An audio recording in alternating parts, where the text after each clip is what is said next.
The point is, what do you do with the gift that God has given to you? If He has given you the gift of marriage, what are you doing with it? If He's given you the point of singleness, what are you doing with it? Are you giving yourself in the context of the gift God's given to you? Have you ever purchased something from IKEA and thought, this will be fun. I'll have it together in an hour tops, right? Fast forward 6 hours, you're surrounded by boards, tools you've never used in your life, and you're certain a pile of screws that should be part of the bookshelf. And there you stand looking at a half-built bookshelf that's leaning, sort of looking at you, trying to avoid making eye contact. You find yourself starting to ask questions like, did I miss a step? Am I even building the right thing? Why didn't I just follow the instructions in the first place? And in some ways, this is how we often approach relationships. We think if I just find the right person, everything will be easy. If we have great chemistry, we'll never fight. If we really love each other, intimacy will take care of itself. But then life happens. Misunderstandings, disappointments, distance. And suddenly what you intended to build doesn't match the picture on the box. Now, why is this? Why is it that we have something we aim to build, but we don't get there when it comes to relationships? There are many things that can lead to this, but one of them is typically because each person is working on their own blueprint. They have their own agenda. And when two different blueprints or two different agendas collide, intimacy suffers. Imagine this, that the creator of relationships, the God who invented love, romance, and yes, even sex, hands you actual instructions. He hands you these instructions, this blueprint, not to control you, not to kill the fun, but to help you build something that is strong, something that is beautiful, something that is lasting. What if God's design for sex isn't about rules to follow, but about a connection He wants to help you protect? That's exactly what Paul's showing us here in 1 Corinthians chapter 7, verses 1 through 7. Writing to these Corinthians, people just as confused about sex as we are, he says this, that sexual intimacy thrives when both spouses practice the same kind of self-giving love that Jesus shows us. Now, our culture is obsessed with sex and romance. If you look at movies, at TV shows, ads, even popular songs, the message is clear. If you find the right intimacy, that is the key to experiencing a full and happy life. Find the right person, have the right chemistry, and you'll finally feel whole and completed.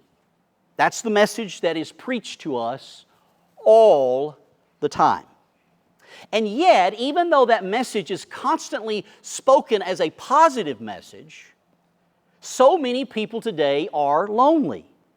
So many marriages are stuck. So many relationships start full of passion and end in resentment.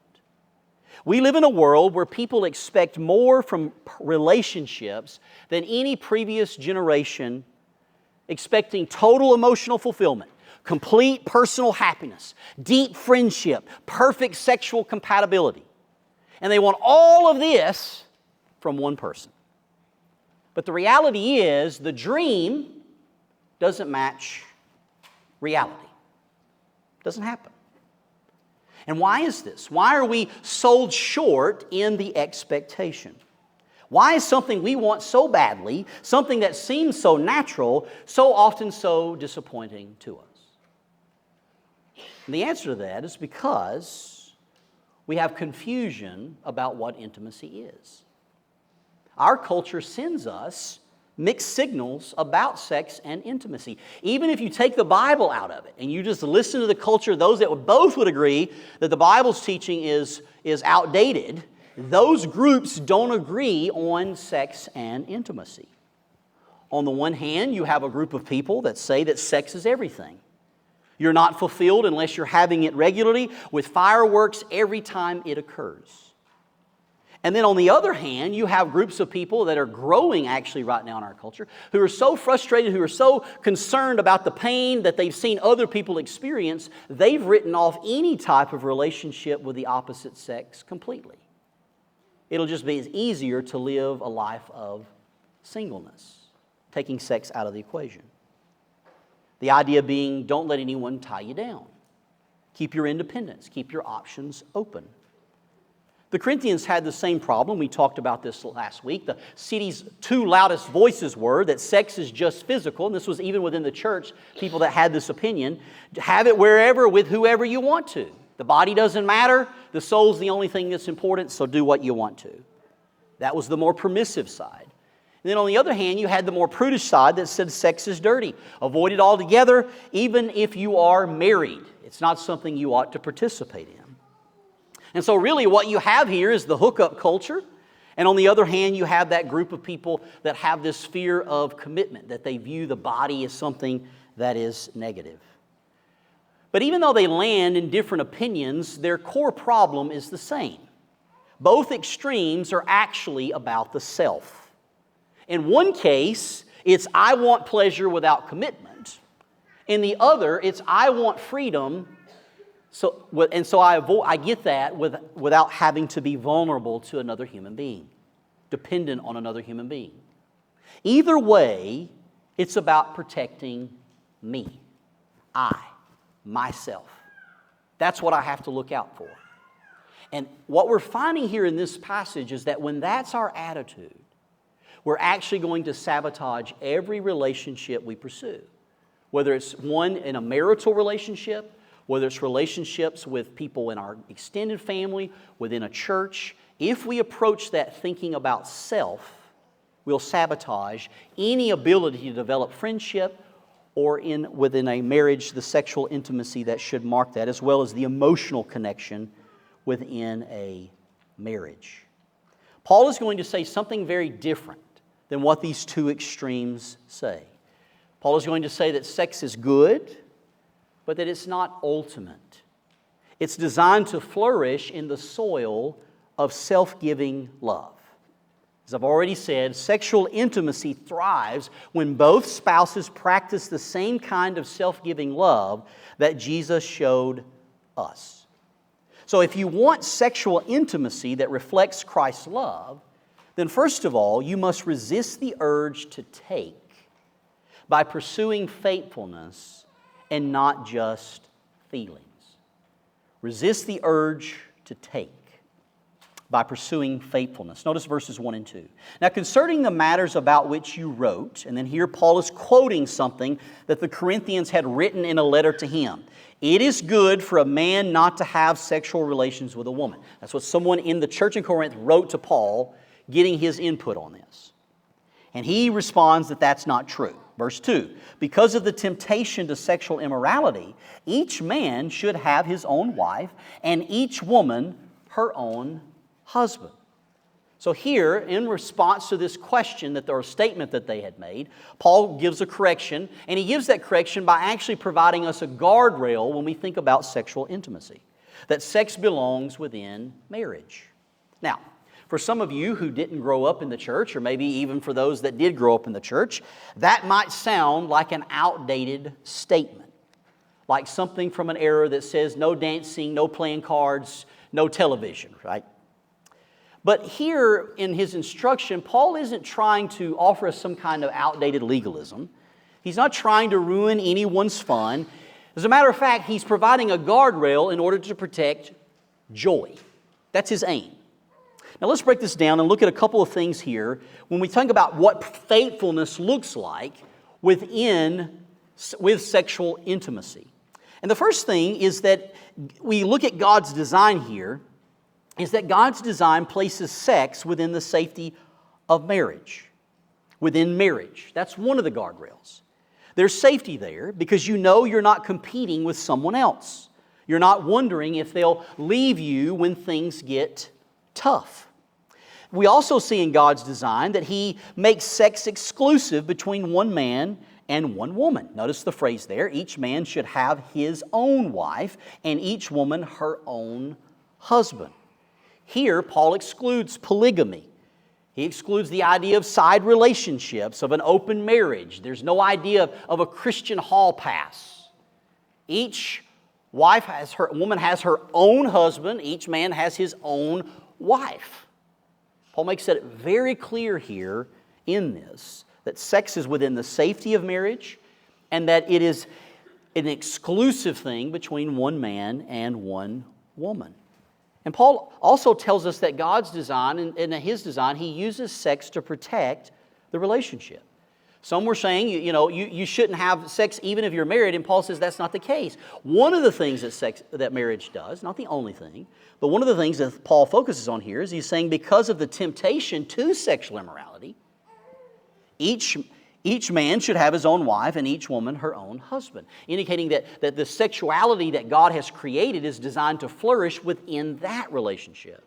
And because the temptation is to express our sexuality is so strong, this is the means, this is the place in which God has designed for that to be expressed, and it to do so in a way that produces joy to both that are involved.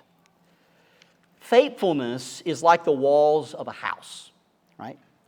If you think about this, these walls of your house don't trap you inside. The walls there actually keep you safe. They uphold a roof that protects you, a wall that protects you from the elements outside. And this is the guardrail that Paul is saying God gives us, that He, as the designer of sex, has given marriage and the exclusivity of that marriage to provide a place where our sexuality can be expressed in a way that it leads to our joy and a deepening of a relationship with another human being. So if we want sexual intimacy that reflects Christ's love, then first of all, we must resist the urge to take by pursuing faithfulness, not operating by our feelings. And faithfulness here is defined by God's design. Secondly, we must reject selfish control by viewing our body as a gift, not as a weapon. Notice what he says in verse 3 and verse 5. Through verse 5. The husband should give to his wife her conjugal rights, and likewise the wife to her husband. For the wife does not have authority over her own body, but the husband does. Likewise, the husband does not have authority over his own body, but the wife does. Do not deprive one another, except perhaps by agreement for a limited time, that you may devote yourselves to prayer, but then come together again, so that Satan may not tempt you because of your lack of self-control. Now, do you see the balance here? You got to think about the world in which Paul's writing this. The world in which Paul was writing, men had all the power. It was a true patriarchy. Men possess all the power. And one of the things that Christianity does is introduce within that environment the acknowledgement that husbands, your body doesn't belong to you. Your body belongs to your wife. And he tells the wives the same thing. Your body belongs to your husband. There's a mutuality that Paul is explaining that takes place in marriage. There is an equality between husband and wife. And this particular phrase upsets both progressives and conservatives, right? Because it's an acknowledgement that our body doesn't ultimately belong to us. We saw last week that our body ultimately belongs to God, so He has an authority to tell us what to do with our body. And here Paul is saying if you get married, you actually don't possess authority over your body, your spouse does. That upsets the progressives. And to the conservatives, it upsets conservatives because Paul is acknowledging that a wife has authority over her husband, over his body. And that makes the extreme conservatives very nervous that that's said.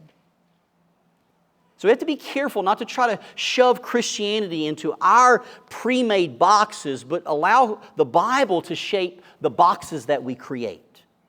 Very important balance here.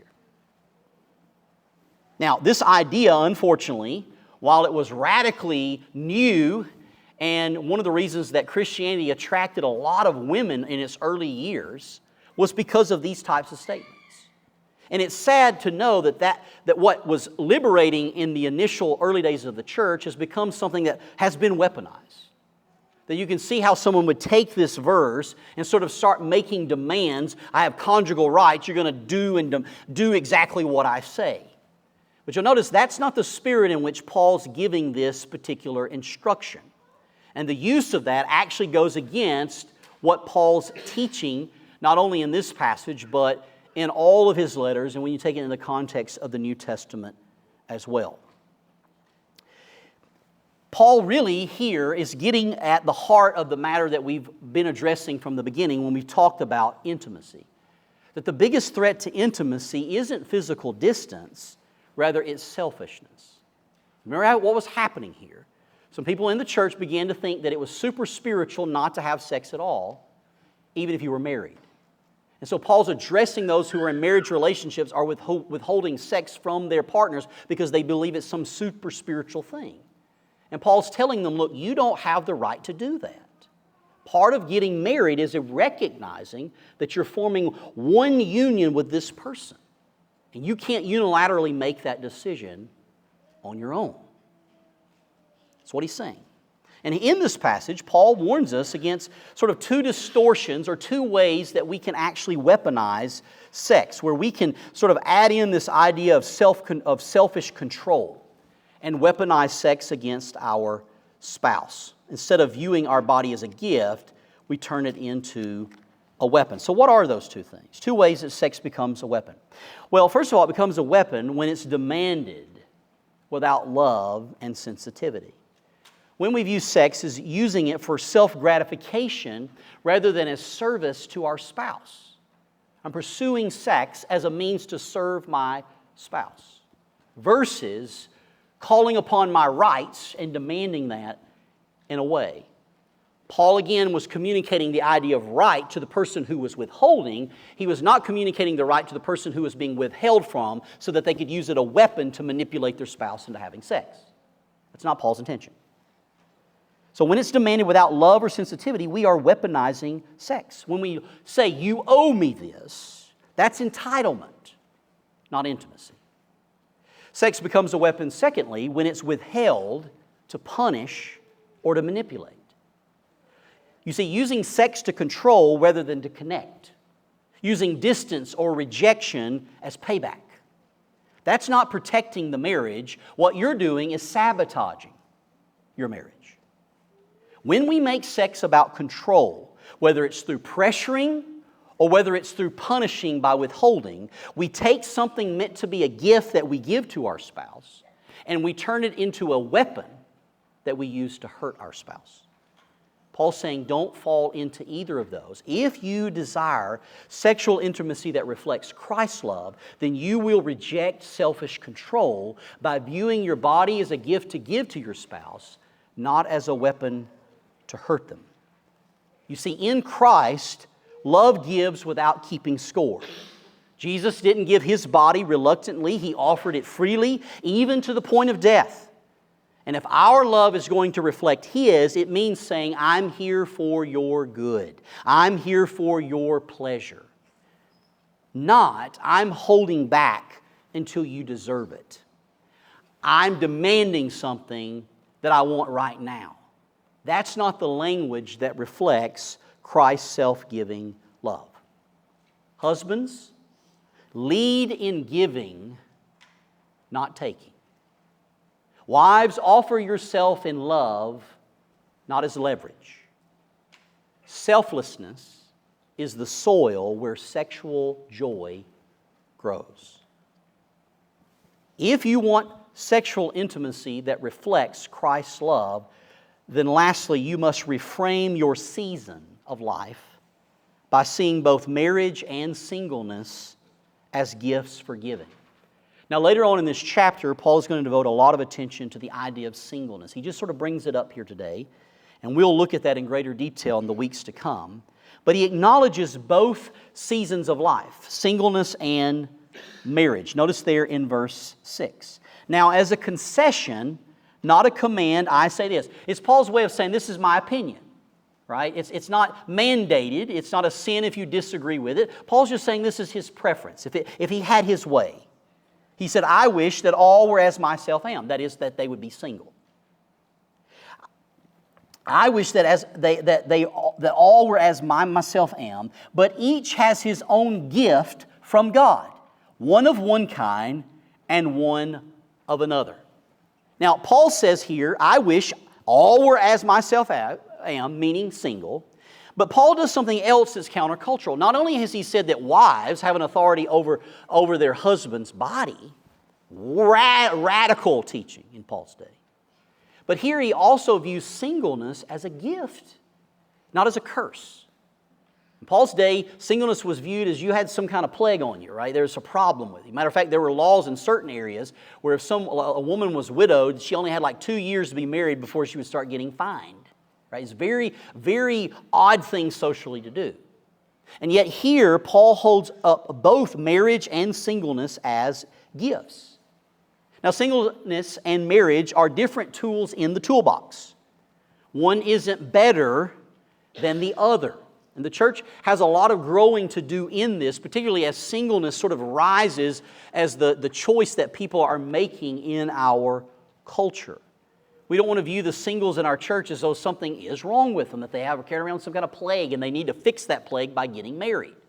That's not a Christian view of singleness and of marriage. Marriage is a gift, a context for covenantal self-giving, and singleness is a gift, a season for undivided devotion and service. And we'll say more on that in the coming weeks. The point here that I believe Paul is making is that your relationship status is not the point. The point is, what do you do with the gift that God has given to you? If He has given you the gift of marriage, what are you doing with it? If He's given you the point of singleness, what are you doing with it? Are you giving yourself in the context of the gift God's given to you? That giving will look differently, but giving is what both gifts do. Now let's be honest here. Self-giving is hard. Selfishness easy, self-giving difficult. Whether you're married or whether you're single, we all feel this pull. I'll give, but only what? If I'm getting back. We think we can't pour out unless we're being filled up. And when we start keeping a tally, I've done this much, I've given this much, and I've received this much. Once you start keeping that abacus in your head, you're headed down a dangerous road. Resentment and bitterness will suck the oxygen out of the intimacy that you ought to have in your relationship. But Paul tells us that this idea isn't true, that we can't love others until our love tank is filled up by the other person. That's not Bible. Paul here roots his command in the gospel. The only way to truly give yourself in love, whether that's physically, emotionally, or otherwise, is to know that you are already loved, already secure, already complete in Christ. Think about Jesus. Jesus didn't come to the earth saying, I will give my life if they deserve it. He didn't say, I'll love them if they love me first. He gave Himself. He gave His body, He gave His life freely and joyfully, and He did so for our good. This is why Paul, in another letter to another city, writes, husbands, love your wives as Christ loved the church and gave Himself up for her. Jesus did not keep a tally of how much the church loved Him before He started doling out love on the church. He initiated it. And that is what husbands are to do. When you know that you're loved as Christ loves you, sacrificially, an eternal love, you are freed from using people to fill you. You can serve and love, not to get. And that's so important. So for the married here this morning, I ask you, are you seeking your spouse's joy more than your own? Is your body a gift or it is a bargaining chip? You see, we have to practice initiating intimacy for their joy, not to just meet our need. If you're here this morning and you're single, I want to encourage you to start investing in deep friendships now. Self-giving starts before marriage. If you live your singleness in isolation and just in selfishness for yourself, most likely, if you do find someone to enter into a marriage relationship, the longer you've been single and you've used that singleness to serve yourself, you're going to have a harder time adjusting to not getting your way, having to sort of sacrifice things for someone else. So build relationships where there are opportunities for you to lay down your life for someone else. Reject the lie that intimacy always equals sex. The deepest intimacy is knowing and being known without fear. It's not sexual. We have to get that in our heads.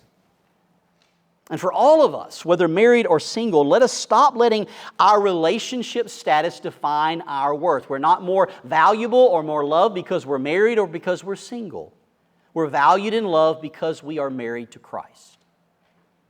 And let's let Christ's self-giving love be the well from which we draw in giving ourselves to others.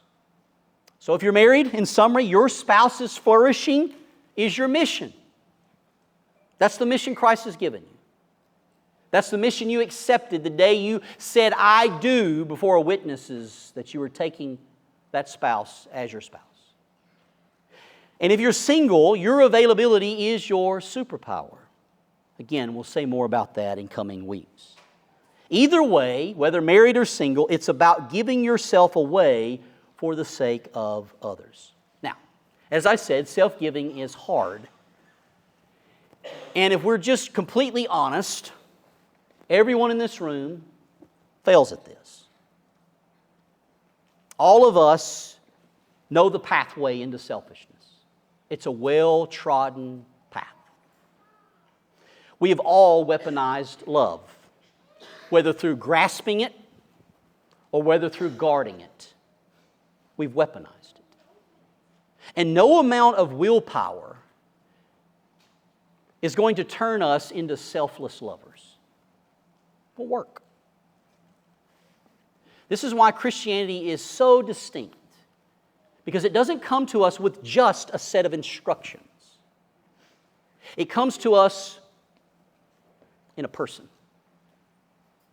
When we see Jesus coming to this earth, we see Him giving His body for us before we could give Him anything in return. We see Jesus taking on Himself our sin, our shame, our selfishness on the cross. While we were yet enemies, Christ died for us.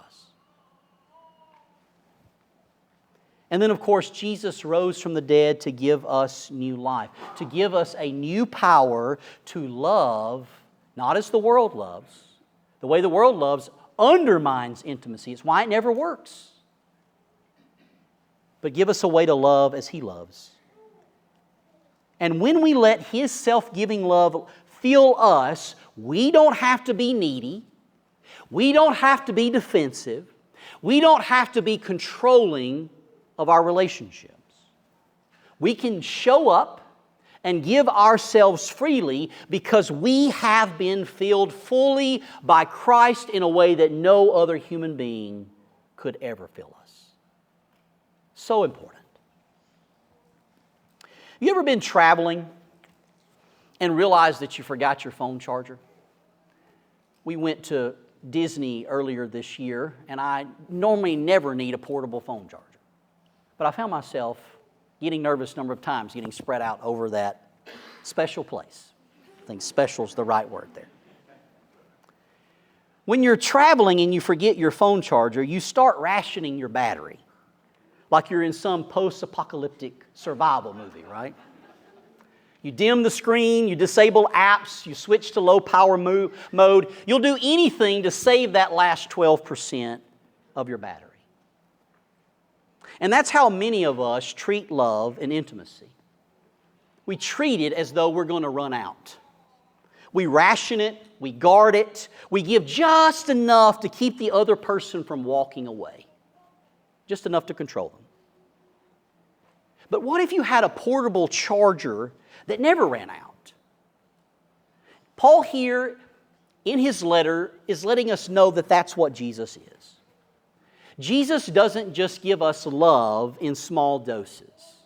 He gives us His love freely, fully, relentlessly, and when you're plugged into that kind of love, you can give love without fear because you know you'll never run out. Your love battery will never drain dry. And that's why God's design for intimacy isn't about Him trying to control us. It's about Him wanting us to experience connection with Him and to experience connection with other human beings the way He has created us to be. So in conclusion, I want you to imagine for a minute, if the marriages in our church were known for outgiving each other instead of outmaneuvering each other. Imagine if singles were known for pouring themselves into friendships, into service, into mission with joy. Imagine if the love of Christ, not our mood, not our agenda, not our blueprint, but the love of Christ drove how we relate to each other. Brothers and sisters, that's not just possible. It's what Jesus died and rose from the dead to do. God hasn't just given us the instructions for building a strong relationship for sexual intimacy. He's given us His own love to power that relationship. And His love never runs out. And when you and I live from that, we can freely give ourselves to others without fear of being used, of being overlooked. Because at the end of the day, Christ sees us. And He never overlooks us. He never takes advantage of us. He never overlooks us. Even though we often do that very thing to Him. You see, God's design for intimacy isn't about control. It's about connection. So receive His love and then pass it on. In your marriage, in your friendships, in the relationships that we have here in this church. Let's pray.